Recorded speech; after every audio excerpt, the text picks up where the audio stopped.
Hey there, strangers. My name is Allie Mae. I'm the owner of a small diner tucked away in a town somewhere in the middle of nowhere, Kansas. The diner doesn't really get much action aside from townsfolk and the occasional out-of-towner passing through and looking for a hot meal. And when those folk happen to come by, I like to introduce myself, bring them their food, and then sit down with them and explain a little game I like to play to pass the time out here. For some context, I inherited this diner from my parents and have spent practically my whole life in this town aside from the rare trips to nearby events, markets, state fairs, etc. But those are really only reserved for special occasions, and I don't mind that. I enjoy the peace and quiet that comes with my lifestyle, and I can't deny that as far as lives go, I happen to have myself a pretty good one. I have wonderful friends, the sweetest husband, and a beautiful baby girl named Kate. But as nice as my life is to me, I can't deny that it's also real slow. Not many big things have happened to me, if y'all understand what I'm saying. And so, whenever an unknown face walks into my diner, I ask them if they have any stories to tell me. And if they do, I'm always more than happy to give them a discount on their meal. I've been doing this since I was 22, so about 10 years now. Okay, I'm going to admit something a bit embarrassing to y'all. The reason I had when I first started to do this was that I had recently found out about the notion of cryptids, and I thought the concept was pretty damn cool. More specifically, I thought people viewing me as a cryptid would be pretty damn cool. You know, some girl in some diner in the middle of nowhere that you end up spilling your darkest secrets to and then never see again.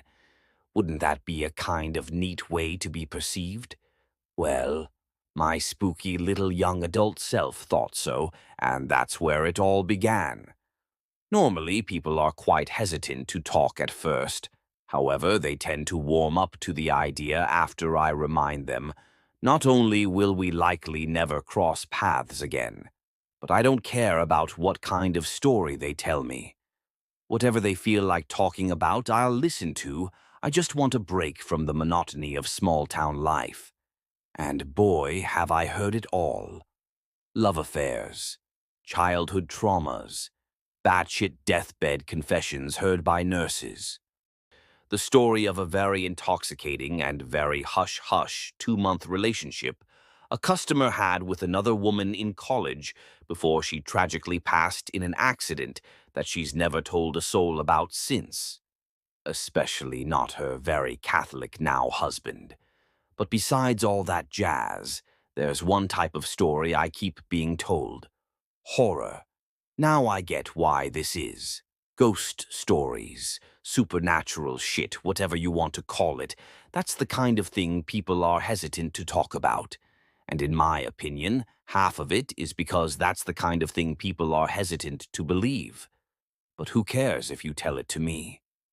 You're not going to see me again, so what's the harm in finally telling someone? It even wouldn't matter if I didn't believe them. They'd still get the discount. But I do believe the stories people tell me. It's something in their eyes, I think. When I look into them, I can see they're being haunted by something awful, and I think it helps them to talk about it. To leave here with the knowledge they're not carrying that burden alone. And carrying it with them is something I'm thankful I get to do. I listen to their stories, bring them sweet tea and dessert to cheer them up afterwards. I'll hold their hands if they'll let me, just generally try to help them. It's one small way I can make an impact on some people who are really hurting, being the kind stranger they can confide in, knowing that they'll be believed. But anyways, I've told my husband some of these stories over the years, and he recently started browsing this subreddit and mentioned to me that I should think about sharing some of them with y'all. And so here I am, sitting in my comfy chair after my baby girl finally fell asleep with my laptop and my absolutely darling cat, Cinnamon. I really do hope you guys enjoy the story I decided to share today, and I'll probably post some more soon. It was about 5 years ago now, I think. This happened sometime in early July, so it was just after my 27th birthday. A young woman stumbled into the diner. I'd guess she was maybe a few years younger than I was. 23, maybe? Well, the poor thing looked like she hadn't properly slept in weeks, with eye bags so dark I had to take a moment to figure out if they were actually black eyes. She sat down at a booth and I came over to pour her some coffee, which she gratefully accepted. I took her order, waffles with powdered sugar and a side of mixed fruit, and moved to sit down across from her. Instead of asking if she had stories to tell, I decided to ask her if she was all right, as the way her eyes shifted around the room and the way her hands trembled so violently as she tried to use the cutlery made me nervous that she was in some sort of danger. She looked at me and her eyes began to water, and in the softest voice you could ever imagine she just told me that I wouldn't believe her. It was here where I explained some of the parts of my game, focusing on the fact that there's really no harm from talking about it if she wanted to. Our paths would probably never cross again. I remember the way she looked down at the table as her hands moved to scratch quite violently at the skin on her arms, which were just covered in long red marks already. My heart absolutely ached at the sight, but I decided not to say anything for the time being, though it took everything in me not to reach over and take her hands away and hold them myself. Finally, she sighed and met my gaze as she nodded ever so slightly at me. She told me she had a stalker, and not one she thought was human. The first time she saw him was a few months prior, when she was walking to her dorm, alone one night, back when she lived right by the Appalachian Mountains. She had gone out with some friends and didn't realize how late it had gotten, and by the time she had started to make her way home, it was nearly 2 in the morning. The fastest way to get home meant she had to use a small path that cut through the woods, and she told me she was too worried about the big test she had to get home to study for to really think about the dangers of walking through there at night. As she walked, she said she got that awful feeling that she was being watched, and out of nowhere she was hit with this horrific wave of anxiety, that her heart began to race like a scampering jackrabbit, and she broke into a cold sweat. And then she noticed it, watching her through the tree line. It was tall and vaguely man-shaped, although she said she would hesitate to call it that. And by tall she meant inhumanly tall, roughly 7 or so feet by her guess. Its skin was a sickly pale and its eyes were bloodshot, accompanied by an impossibly wide grin that revealed way too many horribly stained teeth. From what she could see, the thing was completely hairless and was dressed in camouflage-type clothing, the kind that hunters and the military wear. She said that she froze up when she saw it, staring at the thing in absolute horror. And it just stayed there, smiling at her. Eventually, she snapped out of it and bolted, yet the thing made no move to follow her. All it did was turn to face her and continued to smile as she ran off. She told me that when she got back to her dorm, just got this sudden urge that she was going to be sick. And this was super weird, since the girl had only thrown up twice in her life. Once when she got a really bad case of the flu when she was 10, and once when she got a little too drunk at a party in high school. Yet she had spent the next 10 minutes throwing up everything in her stomach, and the next 20 dry heaving over the toilet.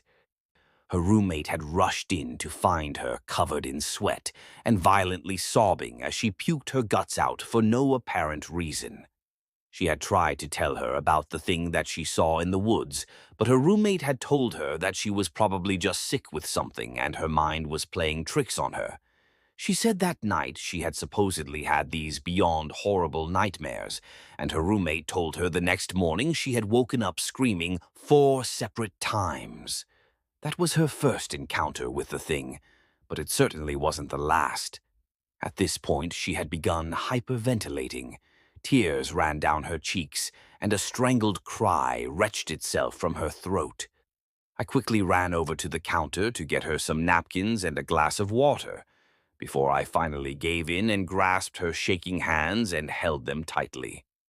I had asked her if she wanted to stop, but she just shook her head, and so I held her hands and waited for her to continue with her story. She said she realized pretty quickly that whatever it was came with the night. At first, she genuinely had just believed she had come down with some kind of awful virus. But when she woke up the next morning, shaken and exhausted, but by all other means healthy, she was very confused but didn't really know what else to do. Then email her professor to explain her situation and sit on her couch and watch episodes of her favorite show while she apparently clung on to her roommate for dear life. That was until nightfall came around and she saw the thing again, and this time it was watching her from her living room window. Instead of freezing up again, she just started to scream, and when her roommate rushed over to see what was wrong, she looked out the window and went pale as a ghost. She asked her roommate if she was seeing it too, and she just nodded before dragging her out of sight from the thing's view and calling the cops. Her symptoms immediately came back: the vomiting, the panic attack-like behavior, the sweating, all of it just like the night before. For some reason, though, her roommate was completely unaffected. Shaken, sure, but no sickness, no nightmares, nothing. Just like the few other people after that who saw it when they were with her. Although nobody ever saw it without her. And then the police showed up and things got even worse. They couldn't brush her concerns off, even in the state she was in. Her perfectly healthy roommate had seen it too, and so they began to look into things. And what they found was absolutely nothing.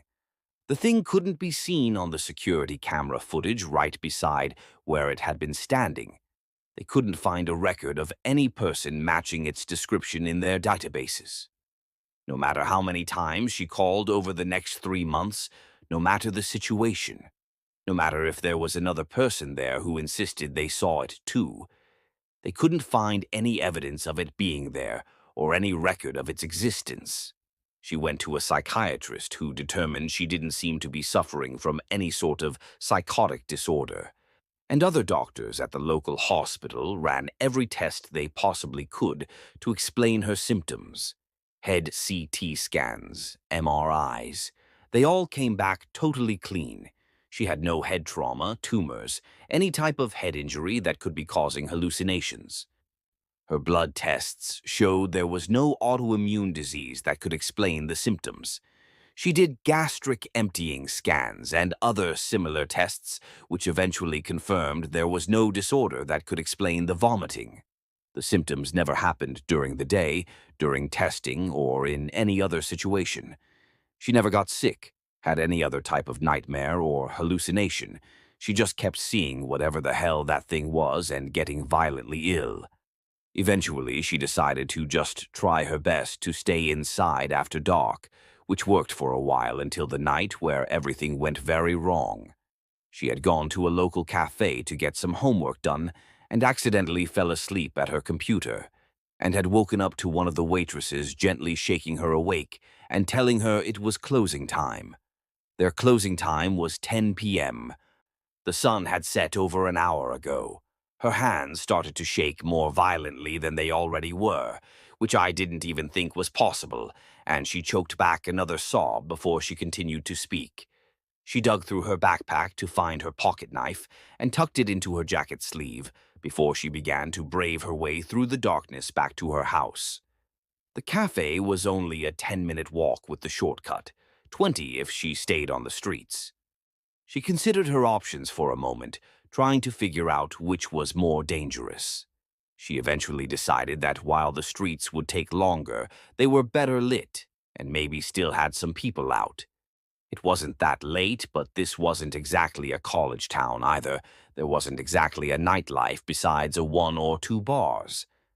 Odds were that she could make the whole trip and run into less than a dozen people.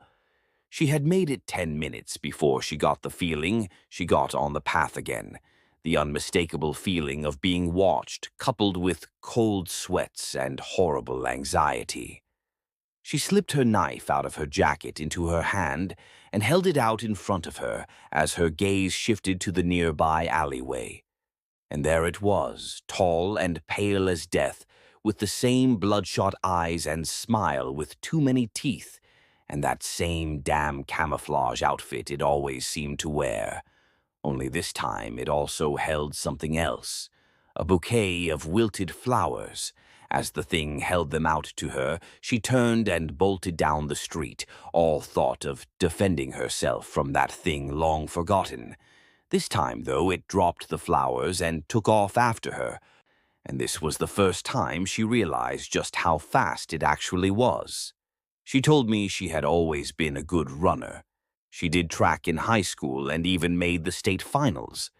And this was without a doubt the fastest she had ever run in her life. But this thing somehow caught up to her in a matter of seconds, and then it reached out and grabbed her shoulder. At this, she took her hands away from mine and pulled down one of the sleeves of her yellow woolen cardigan, revealing her bare shoulder, and my breath caught in my throat. On her shoulder was a large scar resembling the shape of a hand. Palm on the shoulder itself, the outline of long fingers marking the top of her arm.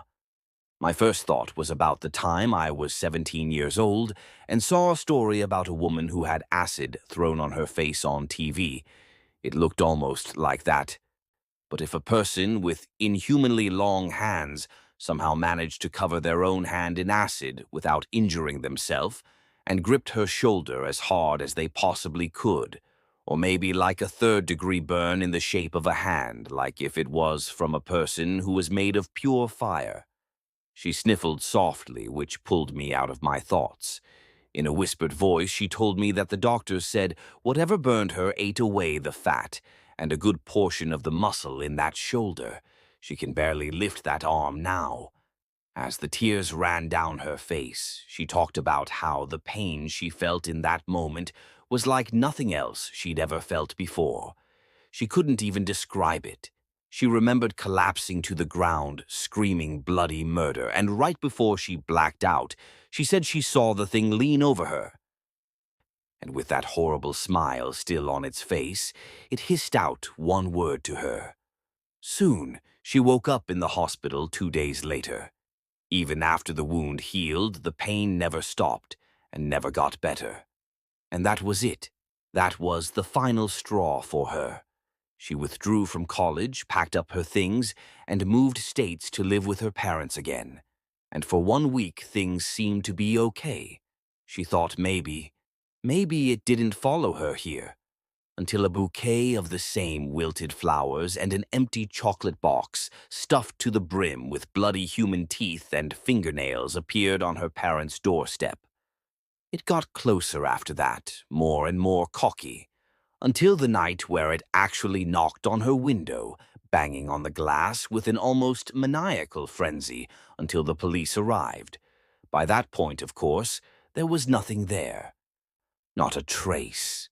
Since then, she's just been driving around the country. Her parents have been sending her money for food and motels. She figured that if it took a week to get from her old town to her parents' house and only seemed to come out at night, then maybe she could keep ahead of it if she just kept moving. After a moment of stunned silence, I asked if I could hug her and rushed over to pull the shaking girl into my arms as soon as I got a nod of approval. I spent the next half hour gently stroking her hair as she sobbed into my shirt. I wanted to help this poor girl so badly, but deep down we both knew there was nothing I could actually do to keep her safe. But I told her the meal was on me, and I took her back to my house. It was still light out after all, so I figured it was safe. I let her take a long shower and helped bandage up her arms, made her dinner, and introduced her to my cat. And then I cut up some fruit and placed it in Tupperware containers along with some cookies and gave her directions to the nearest motel. I still think about that girl all the time. It's been half a decade and I haven't heard anything about her since. I don't know if she was killed by that thing or if she managed to outrun it, But I still pray every single night that one of these days she'll walk back into my diner and tell me the story of how she defeated that monster over more waffles covered with way too much powdered sugar and a side of fruit.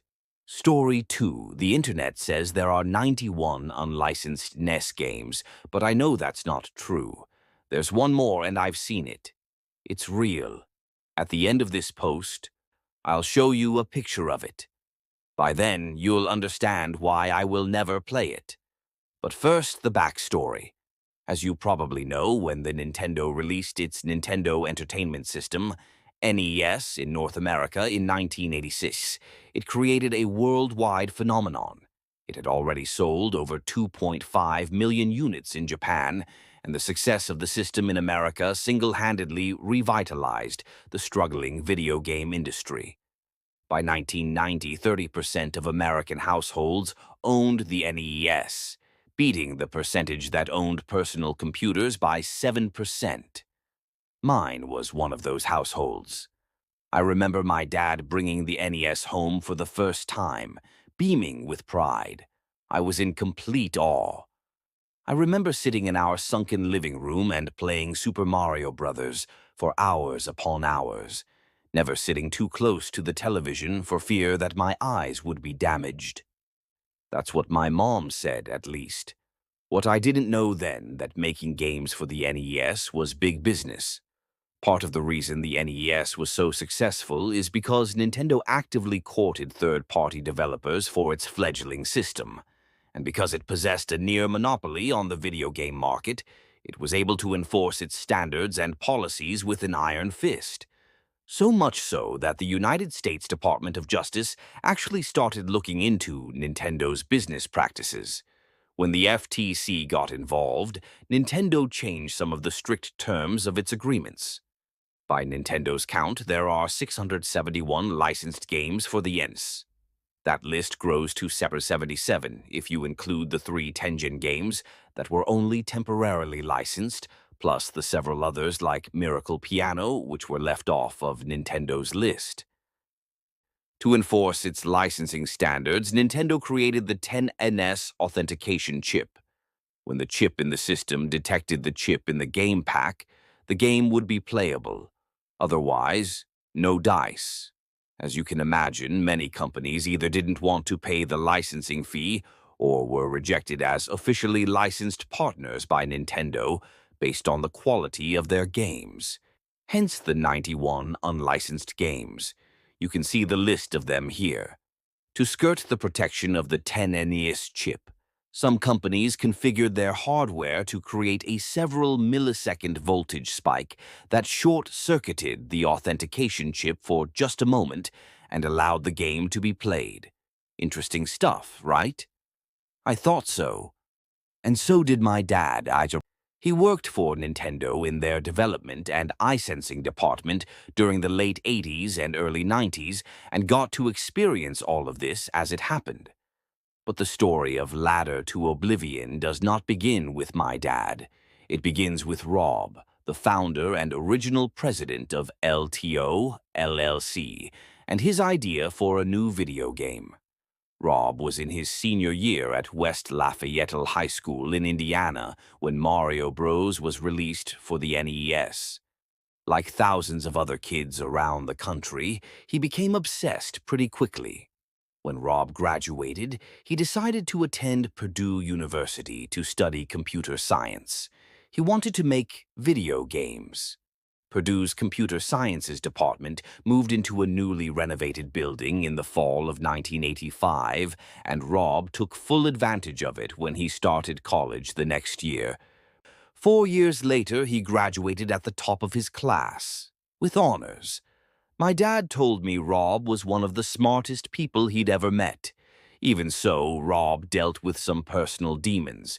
His mother raised him alone after his father was murdered in a home invasion when he was young. His mother was home when it happened, but her life was spared. The resulting trauma sent her careening through years of alcoholism and depression. Rob was neglected, as you can imagine, and eventually went into the custody of Child Protective Services. He acted out at first, but eventually rose above the shitty hand he'd been dealt. When Mario Bros. Came out his senior year, he found it to be the escape he'd been seeking. My dad has told me the story about the day he first met Rob a dozen times. It was May 25th, 1992. He remembered the date because the Friday prior was Johnny Carson's final Tonight Show, and Jay Leno was announced as the new host that Monday. Johnny wanted Letterman to replace him, he said every time. Not that Leno fella. That Monday, he was sitting at his desk when the phone rang. The voice on the other side hesitated for a moment. "How'd you like to be rich?" the man said. My dad had heard a version of that question 100 times and typically hung the phone up immediately when he heard it. This time was different. Something in the man's voice intrigued him. "I'd love to," he joked. "Do you have a secret to winning the lottery?" The man didn't laugh. "I've got something much better," he said. "And what's that?" my dad shot back. "A new type of game, one the world has never seen before." "I'm listening," my dad continued. Rob introduced himself as the president of LTO LLC, a game company. At the time, my dad had no idea Rob was the only member. Rob went on to describe the game he was working on. It was a platform game where the main character moved across the screen from left to right, collected items and power-ups, and fought enemies. At the end of each level, there would be a boss, with an ultimate boss at the end of the game. My dad explained that Nintendo already had a game like that. It was called Mario Bros. My dad said Rob told him the differences were in the details. The game would start with a young man who finds a strange wooden ladder protruding out of the ground. When he climbs down the ladder, he realizes he can't go back up again. The only way is forward. At the end of each level, the young man must fight a demon who appears in the form of someone from his past. It could be a teacher, a parent, or a friend. But the player would find out it was always someone who had harmed the main character in the past. After defeating the demon, the player climbs down to the next level. There would be 9 levels total. In each, the screen would become darker and the enemies more powerful. By the 9th level, Rob explained, the player would barely be able to see his way through the darkness. At the very end, the ultimate boss appears. The player finally learns who he's been fighting to reach the entire time, a mirror image of himself. Defeating the boss reveals a new ladder that leads back up to the surface. "What happens when the player fails?" my dad asked. "You don't want to know," Rob said cryptically. "Can you tell me what it's called?" "Ladder to Oblivion," Rob almost whispered. Eventually, Rob convinced my dad to meet with him in order to show him the game. It wasn't quite finished yet, but the first 7 levels were playable. I was mesmerized, my dad told me. The game made me feel like no game ever had before. The bosses at the end of the levels, I started seeing them as the people in my life who had wronged me. A teacher in 4th grade who humiliated me in front of the class. An old high school friend that had stolen my girlfriend. It almost felt like that game changed, depending on who was playing it. When my dad brought the game to Nintendo, they refused to approve LTO LLC as an officially licensed developer. Nintendo had very strict rules about the type of content that their partners could include in their games. No nudity, no gore, no cursing, and no religious symbols, among others. Ladder to Oblivion's theme and content didn't fall under any of the recognized restrictions, but it was rejected anyway. "It's too dark," was the only explanation given. Rob was crushed, my dad said. Understandably so. He'd worked on Ladder to Oblivion for the better part of 3 years. My dad told me the day of the final rejection was the last time he'd ever spoken to Rob. He never saw him again. I begged him several times to try and get in touch with Rob. Maybe he still had a copy of the game and we could play it together. "Maybe," he'd say, averting his eyes. I'll see if I can dig up his number. I believed my dad all these years. For all I knew, the story of Ladder to Oblivion, the NES game that never was, ended the day my dad said it did. Yesterday, I found out I was wrong. It's hard to even type this, but yesterday, my dad committed suicide. It was a shock to my entire family. He seemed happy and never acted like he was depressed. My mother found him in the woods behind our house, the shotgun he'd used several inches from his outstretched hand. I was devastated. Still am.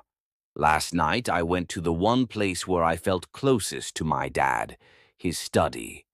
We'd spent hours in there together playing old NES games and reliving his days at Nintendo.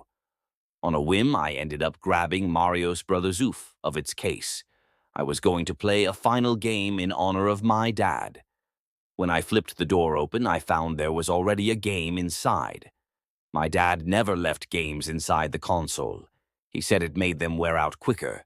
It was Ladder to Oblivion. The art was just how I'd pictured it all those years. An 8-bit image of a ladder descending into a raging fire. A note was taped to the back. The note contained the real story of Ladder to Oblivion, the NES game that did come to be.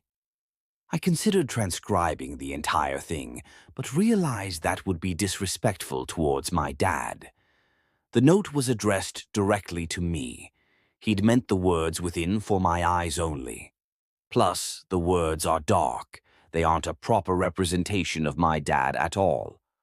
I hope you don't mind that I paraphrase. The day of the rejection, my dad went and saw Rob.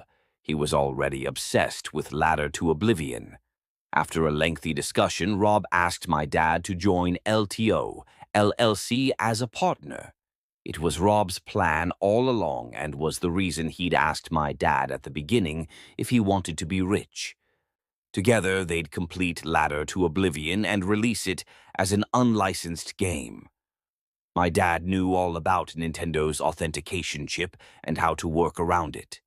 They both understood that many of the companies that produced unlicensed games like Tengen, Atari's software branch, and Color Dreams Bunch Games' Wisdom Tree, they changed their name every so often so people would forget about how crappy their previous games were, actually did very well in the market. They knew the risk, that Nintendo could come up with a solution that would lock Ladder to Oblivion out of the NES forever, but were willing to take it. Of course, my dad would be a silent partner. He still needed his job at Nintendo. It's what paid the bills, after all. In 7 months, Rob finished Ladder to Oblivion. The two were ecstatic, but their joy would be short-lived. The night Rob completed the game, he called my dad and told him it was finally finished. My dad was excited beyond measure. The next day, my dad had the game loaded onto 2 pre-production cartridges. He had a friend in the art department whip up a label, complete with Nintendo's seal of quality. That way they'd think he was working on something for the company. Once they were ready for a large production run, he'd have them made off-site. He didn't want to take any chances. Rob told him not to play the game yet. He still needed to do a complete playthrough from start to finish, to catch any remaining bugs. My dad reluctantly agreed. Rob agreed to call him when he'd finished, so he could meet my dad and do a playthrough with him. 5 days later, my dad showed up at Rob's house unannounced. He hadn't talked to Rob since the phone call and, in his paranoia, was worried that Rob had decided to release the game on his own and cut my dad out of the profits. What he found was much worse. Rob was dead. I assume by suicide, but the note is unclear. There's a lot of rambling at this part about God and the devil, and a lot of sentences have been scribbled over so heavily the words are mostly illegible. It looks like Rob left a note. The only words were, "Never climb the ladder." More scribbled out words. At the end of that page, my dad writes, "He finally faced himself." My dad moved on undeterred. He was terribly upset at Rob's death, but the game had taken control of his life. Ever since he'd played it that first time, he said, He'd been battling a secret depression. The only thing he believed would make him happy again was to release Ladder to the public. The very next day, my dad brought on a new partner, a friend from Purdue named Eddie, who was always looking for business opportunities. That night, they got together to play the game. My dad started, but ended up leaving after the 7th level to grab some pizza. When he returned, he found Eddie dead, game over, flashing on the screen. Eddie had taken a kitchen knife and slashed both of his wrists. The note gets harder and harder to read, but I think he carved something into his arm. Use XY in XXXE. I'm not sure what that means. He says at that point he was convinced the game was responsible for both Rob and Eddie's deaths as well as his worsening depression. He tucked the game away, vowing to never play it again. He couldn't bear to get rid of it if. I was 5 at the time. I obviously don't remember any of this happening, but I do remember us moving around that time. My dad quit his job at Nintendo, and we moved out of town. For 24 years, my dad kept his promise. He never played Ladder all the way through, until yesterday. I'll include the end of the note here. You can draw your own conclusions. I, for one, believe my dad, no matter what you all might say. And my dad never told me what happened to Rob's copy. For all I know, it's still out there. Have you seen it? 24 years of guilt finally caught up to me today. I climbed the ladder, something I said I'd never do. I faced myself and I was judged unworthy, just like Rob, just like Eddie. There's something wrong with the ladder. Almost like consciousness, it's more than just the sum of its parts. It looks deep inside you. Too deep for light, to the places you didn't know existed. Son, I don't want to die. To live. But my shotgun is sitting on the floor beside me, and I can hear it speaking to me. It sounds XX sweet. Its voice is a Esxen's song. If I can ignore it, I'll tear up this letter and you'll... The difference.